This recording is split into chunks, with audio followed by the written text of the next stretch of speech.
It's one of the weapons Ukrainian soldiers fear the most. Glide bombs allow a so-called dumb munition to be turned into a precision weapon.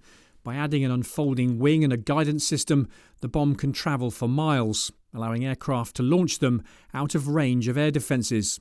Russian state media agency TASS says Moscow is about to start production of a new glide bomb, the Drel. It's based on a cluster munition and can be used against armoured vehicles, buildings and air defences.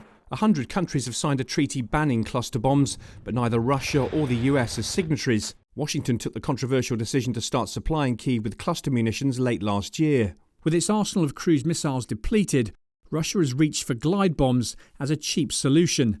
They're largely based around Soviet-era general-purpose bombs. The most common of them is the Fab 500 UMPK, which stands for Unified Gliding and Correction Module. It uses the M62 500 kilo high explosive bomb, which carries a 300 kilo warhead and has been in use since the early 1960s. Fab bombs have a thin casing, only 10 millimeters thick, and are designed to cause casualties across a wide area. To turn them into glide bombs, they're fitted with a glide kit, manoeuvring fins which fold out when the bomb is dropped. The Russians claim the weapon then steers itself to its target using its GLONASS satellite navigation system, Russia's version of GPS. The UMPK reportedly has a range of up to 45 miles and costs $25,000 each, which is cheap for a guided weapon. The Russians are also using the much bigger Fab 1500 M54 bomb. As the name suggests, it's a massive 1,500 kilo weapon with a reported range of 25 miles.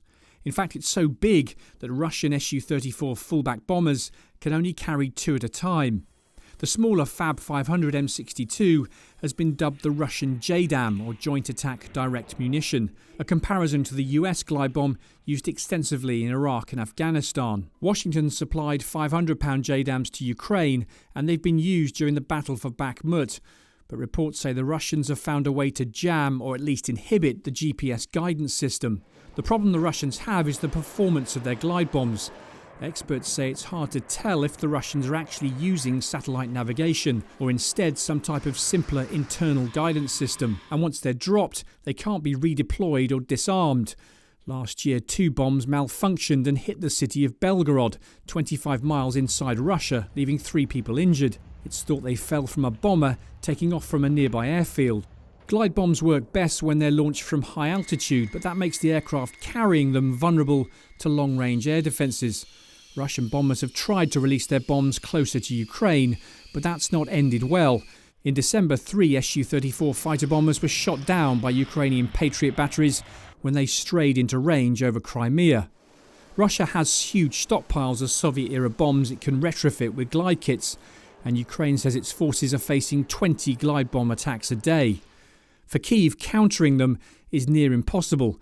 If it moves its air defence units closer to the front line, they too come into range of Russian rockets and artillery, systems that are just too precious to lose.